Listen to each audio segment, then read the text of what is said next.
Simplified science के इस channel में आप सभी का एक बार फिर से स्वागत है। आज की इस वीडियो में हम क्लास 10th का 10th चैप्टर, जिसका टाइटल है लाइट रिफ्लेक्शन एंड रिफ्रैक्शन, प्रकाश परावर्तन और अपरावर्तन, इसका पार्ट नंबर 4 करेंगे।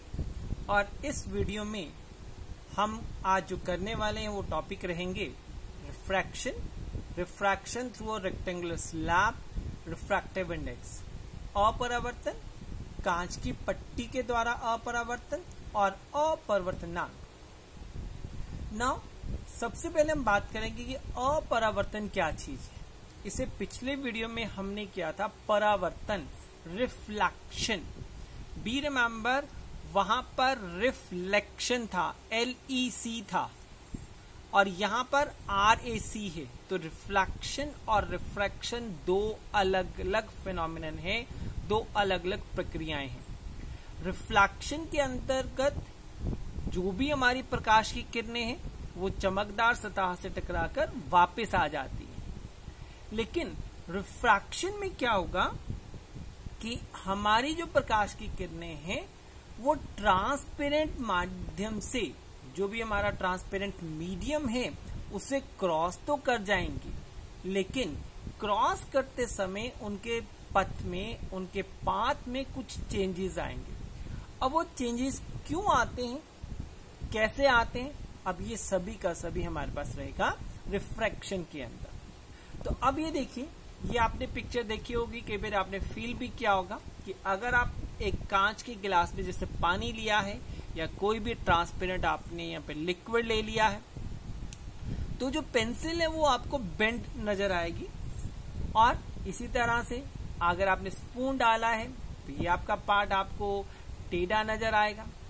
देन अगर आपने कोई कागज की शीट जिसको आपने टेबल टॉप के नीचे रखा है, तो उसमें जो लिखे हुए लेटर्स हैं वो आपको रेज नजर आते हैं, वो आपको उभरे हुए नजर आते हैं। इसी तरह से रात को आपको स्टार्स ट्विंकलिंग करते हुए नजर आते हैं, ट्विंकलिंग ऑफ स्टार्स, तारों का टिमटिमाना।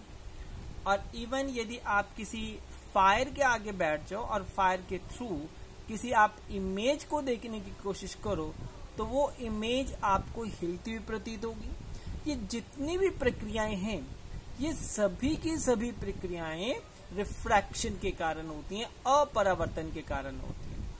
अब ये अपरावर्तन है क्या चीज? ये है the phenomenon of bending of ray of light when it moves from one medium to the another transparent medium is called refraction. अब बी रिमेंबर, यहाँ जो आपका मीडियम होना चाहिए वो ट्रांसपेरेंट होना चाहिए, सो दैट उससे लाइट हमारी क्रॉस कर जाए, उसके थ्रू लाइट हमारी मूव कर जाए। और जब हमारा मीडियम चेंज होगा तो ये जो रे ऑफ लाइट है ये अपना पाथ लिटिल बिट चेंज करेगी या अपने पाथ से वो बेंड हो जाएगी। तो इसको हम बोलते हैं रिफ्रैक्शन।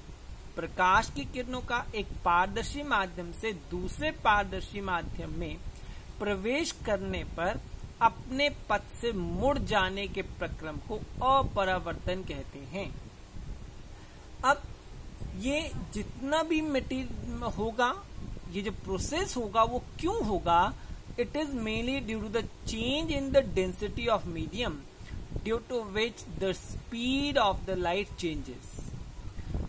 अब यहाँ पर जो हम बात कर रहे हैं कि जब प्रकाश जब भी क्रॉस कर रहा है, जब किसी एक माध्यम का और दूसरे माध्यम के जो उसका घनत्व है उसमें अंतर आ जाता है, तो यहाँ पर हमारी जो लाइट की स्पीड है उसमें कुछ चेंज आ जाएगा।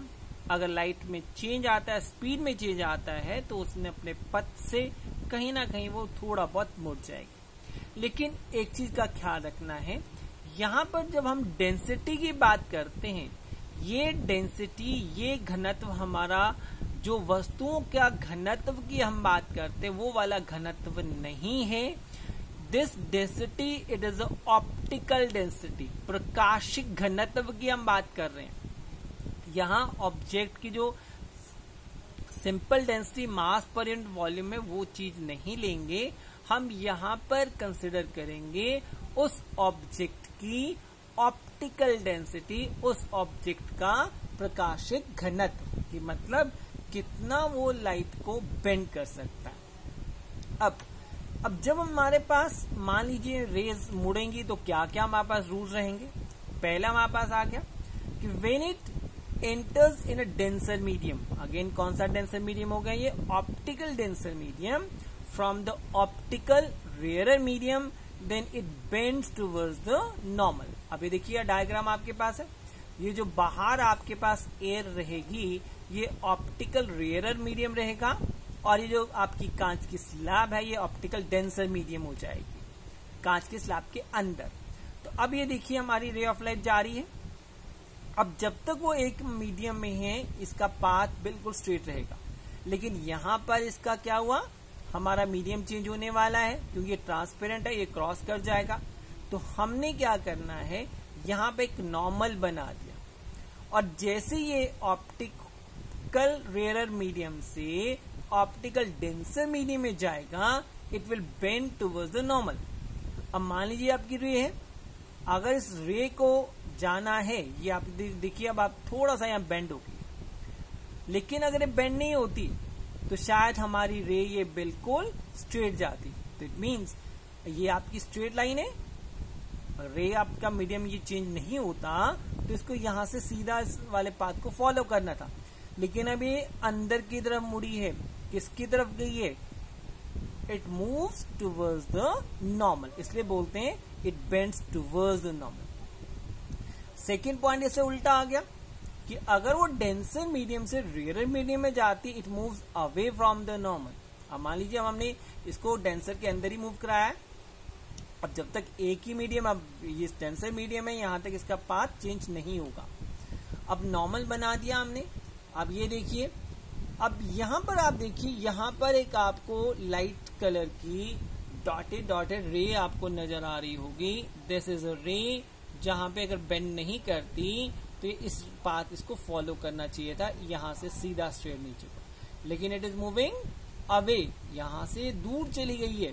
तो ये आपके पास आ गया, it bends away from the normal when it moves from a denser to the optical rarer medium. Then अब इससे जो हमारा थर्ड है कि हमारे पास अगर हमारा मीडियम चेंज हो रहा है, चाहे वो डेंसर से रेयरर हो रहा है, रेयरर से डेंसर हो रहा है, अगर वो नॉर्मली जाती है, अब देखिए आपके पास स्ट्रेट आ गया, नॉर्मल भी हमारा यही रहेगा और ये बेंड भी नहीं करेगी, स्ट्रेट जाएगी। अब इसको मैं दोबारा रिवर्स कर रहा हूं, अब इसको ध्यान से देखिए, अभी 90 डिग्री पे जा रही है इसके, ये आपका 90 डिग्री का एंगल बनेगा, तो यहीं पर ये नॉर्मल की रे बन गई है, देखो डॉटेड डॉटेड।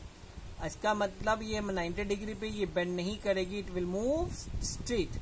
तो ये यही कारण है, अगर आप ग्लास के ऊपर से सीधा देखते हो तो आपको ग्लास के नीचे जो भी ऑब्जेक्ट रखा है वो अपनी पोजीशन पे ही नजर आएगा, लेकिन अगर आपने थोड़ा सा बेंड किया तो शायद आपको वो उसकी पोजीशन थोड़ी सी चेंज नजर आएगी। It is mainly due to the refraction.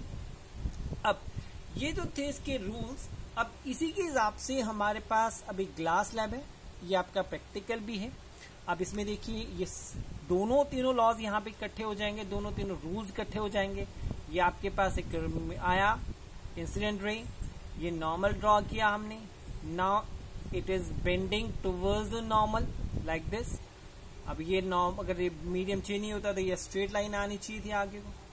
Again जहां पे इसने मीडियम चेंज करना, again we have to draw the normal, ये स्ट्रेट लाइन आ गई आपके पास। अगर ये पाथ चेंज नहीं करती तो ऐसे आना चाहिए था इस वाली ब्लू लाइन को। Now it is moving bend away from the normal, मतलब हमने ग्लास लैब के अंदर जो 3 रूल्स किए थे उन तीनों को फॉलो कर दिया।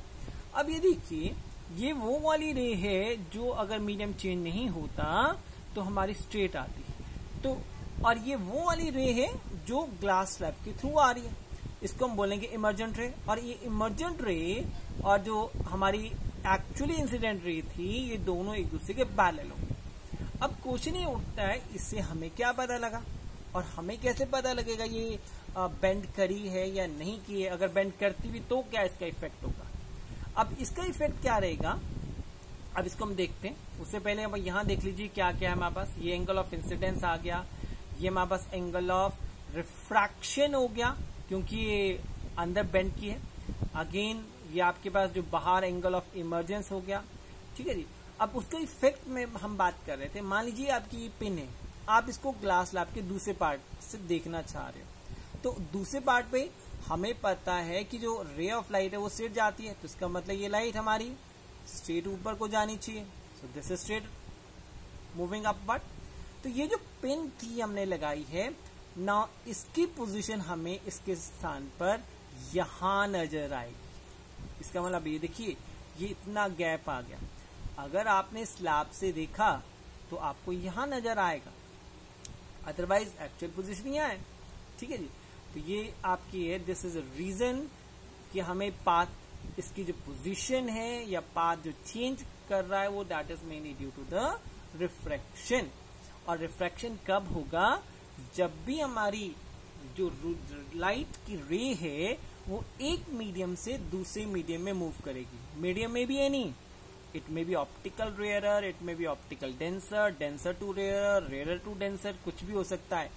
जो हमारे पास ज्यादा विरल माध्यम है उससे सघन माध्यम है, सघन से विरल माध्यम में, ये दोनों हमारा कुछ भी हो सकता है। अब इसके बाद हमारे जो लॉज क्या है, ये पहला लॉ वही है जो हमने रिफ्लेक्शन में किया था कि incident ray, refracted ray and the normal to the interface of the true transparent media, they are at a point of incidence, all lie in a same plane। लेकिन जो हमने रिफ्लेक्शन में किया था वहां पे हमने टू ट्रांसपेरेंट मीडिया नहीं किया था, वहां हमने सिंपल बात की थी incident ray, reflected ray and normal they lie at a same plane, at a same point. लेकिन रिफ्रैक्शन में क्या रहेगा? Incident ray, refracted ray and the normal to the interface of two transparent media. Interface का मतलब जहां पर वो दोनों मीडियम हमारे एक दूसरे को टच कर रहे हैं, ये lie at the same plane. और दूसरा हमारे पास क्या होगा कि जो हमारा sine of angle of incidence था और sine of angle of refraction का जो रेशियो रहेगा वो हमेशा कांस्टेंट रहेगा for a light of a given colour. अब हमें पता 7 कलर जो व्हाइट लाइट के होते हैं, अगर आपने एक ही ग्लास स्लैब ली और एक ही ग्लास स्लैब से अलग अलग कलर की लाइट क्रॉस कराते हो तो उसकी बेंडिंग डिफरेंट रहेगी। लेकिन अगर आपने एक ही ग्लास स्लैब से एक ही कलर आप मूव करा रहे हो, आपका एंगल ऑफ इंसिडेंस जितना मर्जी हो, जितना मर्जी आप चेंज करो, तो हमारा एंगल ऑफ रिफ्रैक्शन भी उसके अकॉर्डिंग चेंज होता जाएगा और उसकी जो रेशियो रहेगी वो हमारी कांस्टेंट रहेगी, that is sine I upon sine R. This is also known as Snell's law of refraction, Snell का अपरिवर्तन का नियम। अब इसके बाद अगला जो हमारे पास आ गया अपरिवर्तनांक। अपरिवर्तनांक या रिफ्रैक्टिव इंडेक्स मतलब कोई मीडियम कितने एंगल तक, किस एक्सटेंट तक उसकी लाइट के पाथ को चेंज कर सकता है, उसकी कितनी कैपेसिटी, उसकी कितनी क्षमता है कि उसके पथ को चेंज कर दे। जितना रिफ्रैक्टिव इंडेक्स किसी मटेरियल का, किसी मीडियम का ज्यादा होगा, उतनी बेंडिंग उसमें से ज्यादा होगी और स्पीड ऑफ लाइट उस हायर रिफ्रैक्टिव इंडेक्स में उतनी कम होगी। बी रिमेंबर, जितना रिफ्रैक्टिव इंडेक्स ज्यादा होगा हमारी बेंडिंग उतनी ज्यादा होगी और स्पीड ऑफ लाइट उतनी हमारी कम हो जाएगी। इसका फॉर्मूला है speed of light upon of speed of light in a medium, that is c upon v।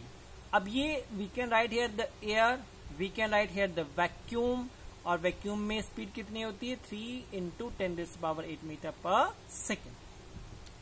अब मान लीजिए आपको यहां पर स्पीड ऑफ लाइट निकालनी किसी मीडियम की या रिफ्रैक्टिव इंडेक्स निकालना है, तो हमें स्पीड ऑफ लाइट दी जाती है, एयर की हमारी फिक्स रहेगी। अगर मीडियम की लाइट दे देंगे स्पीड कितनी है तो रिफ्रैक्टिव इंडेक्स आसानी से निकल जाएगा। अब इसका एक क्वेश्चन करके देखते हैं।